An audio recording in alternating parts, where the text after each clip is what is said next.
In the dawn of the colonization of Terran space, the vast majority of worlds beyond the sphere of influence of the three main Terran factions remained unexplored for a long time due to cost and technological limitations, or in those where small colonies of intrepid explorers had managed to settle in a state of lawlessness and anarchy. Such was the case of Sidna, the only inhabited planet orbiting the star of the same name. The identity and origin of those who founded the first settlements on it remain unknown to this day.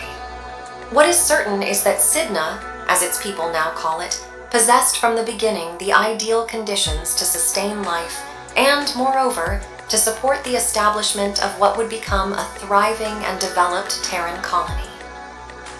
Despite 92% of its surface being covered by a shallow ocean, the necessity and expansionist desires of its early inhabitants were not hindered by it.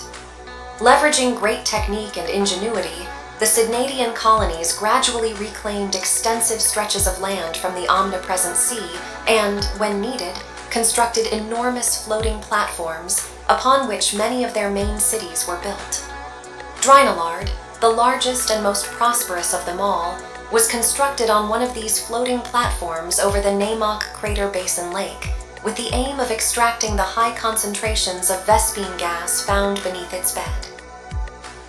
Although not exempt from the internecine struggles that sooner or later end up affecting all human societies, Sidna's remote location allowed it to stay out of the great conflicts between the main militaristic powers of the sector for a long time. This was especially true throughout the course of the Guild Wars, a conflict in which it managed to maintain commercial exchanges with all parties thanks to its neutral status. However, such isolationism became impossible to maintain during the First Contact War. As soon as news arrived at Sidnadian communication centers that entire planets were being invaded and incinerated, the initial reaction of the ruling elite in Draenolard was to censor such information. They feared that it could trigger widespread chaos among a terrified population. Nevertheless, their efforts to conceal what was happening proved futile in the end, as numerous ships loaded with refugees began arriving from some of the closest star systems. The Brontes system, for instance, located a mere 6 parsecs away, whose primary inhabited planet had recently been invaded and devastated not by one, but by 2 hostile alien races at odds with each other, was one of the main sources of such refugees. Faced with such sudden and massive migratory influx, the rulers of Draenolard saw an opportunity to capitalize on the instability and gain some of the influence and power that the war was taking away from their neighbors. Therefore, individuals among the migrant population who had intellectual value to contribute to the development of the Sidnadian Federation would be welcomed and assimilated into its institutions. In this way, renowned scientists and experienced military personnel were the first to benefit from this decision. As for the rest, the majority were called upon to join the ranks of the modest Federation army, while others, those who were too young, elderly, or sick, were sent to the remote regions of the planet and with no more compensation than food and shelter, performed forced labor until the end of their days.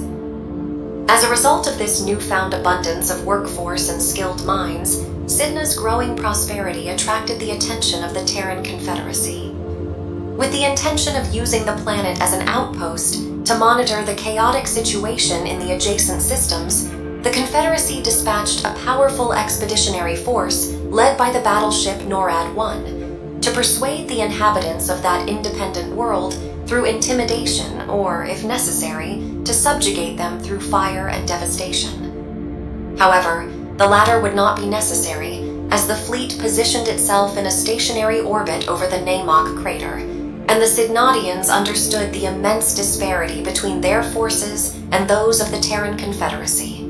The Sidnadian Authority established a communication link with the NORAD-1 and ceremoniously welcomed the Confederacy delegation, thus unconditionally submitting to the power of Tarsonis without firing a single shot. Such action quickly generated discontent in numerous sectors, and some of the main provinces attempted to declare their independence from the Sidnadian Federation in order to negotiate their own terms with the Terran Confederacy.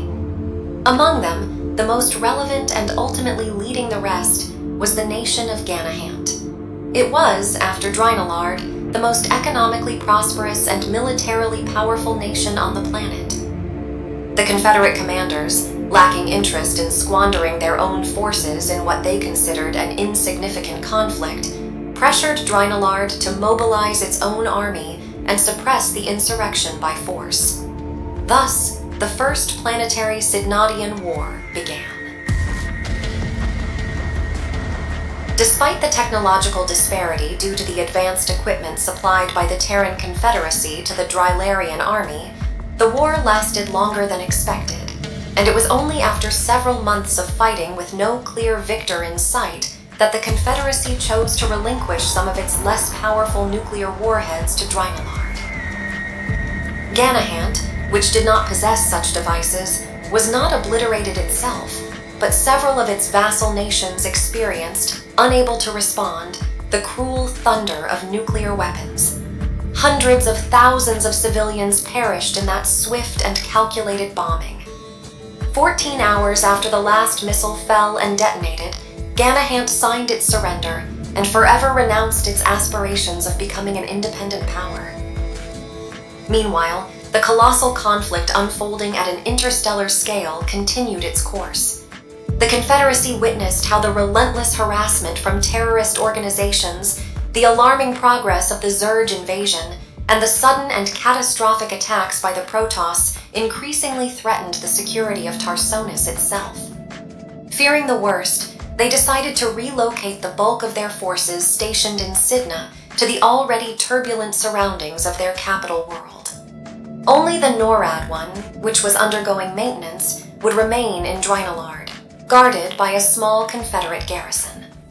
The NORAD's crew had instructions to regroup with the Confederate fleet around Tarsonis once the maintenance process was completed.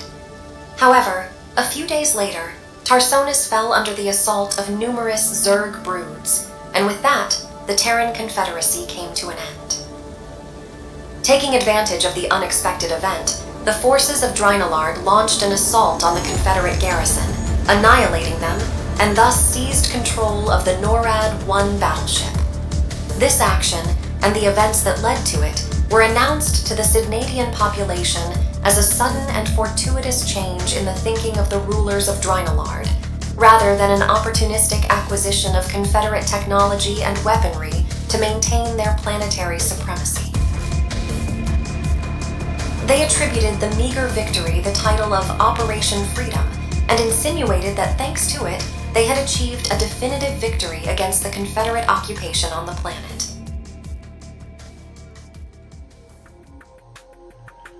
In the midst of their hasty retreat, the Confederate forces left a myriad of abandoned research and weapon development facilities scattered around the planet. The exact locations of most of these facilities were actually unknown to the leadership of Draenolard. In an effort to recover any secrets that might be waiting there, the polar regions of Sidna, where the majority of these facilities were presumed to be located, became the subject of an exhaustive search. However, this effort would ultimately yield little results. Nevertheless, the frustration generated was quickly appeased upon learning the news that several ships carrying Confederate survivors had managed to reach Sidna from Tarsonis, including a considerable number of highly valuable scientific personnel. That group of individuals was led by Dr. Edward Philip Gallagher, one of the most accomplished scientists in the service of the recently extinct Confederacy, and by his side, as the second in command of that band, traveled his daughter Helen, a former member of the Terran Confederacy's Ghost program. Seeking to gain, without resorting to coercion, the favor of Dr. Gallagher and the scientists known to be subordinate to him, the Sidnadian Federation welcomed Gallagher's group with exceptional benevolence and selflessness. They were taken to Draenolard and accommodated in one of the comfortable residential complexes reserved for the highest-ranking officers in the service of the Federation. It could be surmised that Dr. Gallagher knew that such a reception was not motivated by a selfless, altruistic sentiment, but rather by a skillful maneuver by those who governed that world in their desire to gain the support of one of the greatest minds of the now defunct Confederacy. It is known that, at least initially, these intentions were fully realized. In his long career in the service to the Confederacy, Dr. Gallagher had led research efforts in numerous fields of great interest, such as Protoss technology and its adaptation for practical uses, space-time travel, and the development of brain-machine comlink interfaces. He knew that if he wanted to ensure the survival and well-being of his people, he would now have to put his life's work in the service of his new superiors. And so he did, to the extent that his self-imposed ethical boundaries allowed him to. As a staunch advocate of the long-forgotten and prohibited ideas of transhumanism, Dr. Gallagher suggested to his superiors the possibility of venturing into that field of research. His argument was that the Koprulu sector was becoming an increasingly dangerous place for human life, and therefore, humans needed to adapt and self-improve in order to survive future conflicts. According to his line of thinking, this adaptation involved the integration of humans' mind and body with machines. Such claims were met with considerable skepticism by the scientific board of Drinalard, but given his great reputation, the funding requested by Dr. Gallagher was granted without further hesitation. After a few months of working under the watchful eye of his superiors, Gallagher presented his first prototype, Deltron 1. It was a heavy combat walker inspired by the design of the long-used Confederate Goliath. Despite its significantly superior armor and firepower, the main and most obvious difference was that Deltron 1 did not require a human pilot to operate and carry out assigned missions. The regents of Drinalard applauded such a scientific achievement and rewarded Gallagher with generous gifts and honorary mentions. However, Gallagher's joy would not last long. Against his will, Gallagher was reassigned and transferred to Gallagher 12, a former Confederate space platform that was being refurbished for use in troop training programs. Initially, Gallagher was merely skeptical about his role and the necessity of his presence there. However, upon learning in detail what the Sidnadian Federation intended to do, he strongly opposed not only participating, but also the continuation of that initiative. Horrified, Gallagher witnessed hundreds of live Zerg specimens being placed in incubation chambers for study and subsequent controlled eradication during training exercises.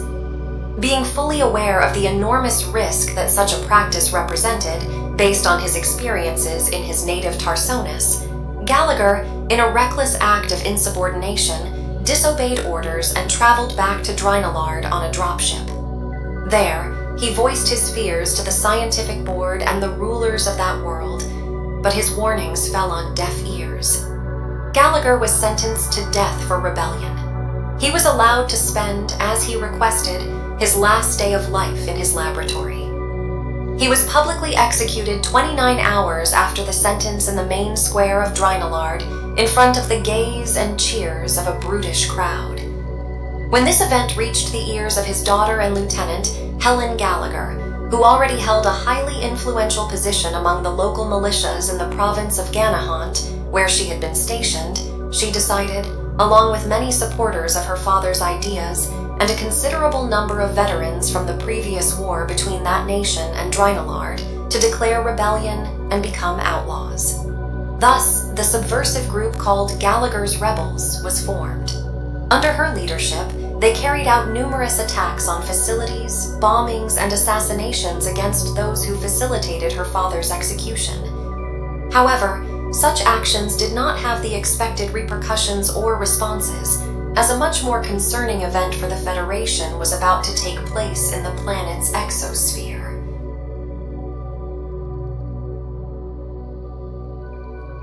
End of the Sidnadian Historical Archive.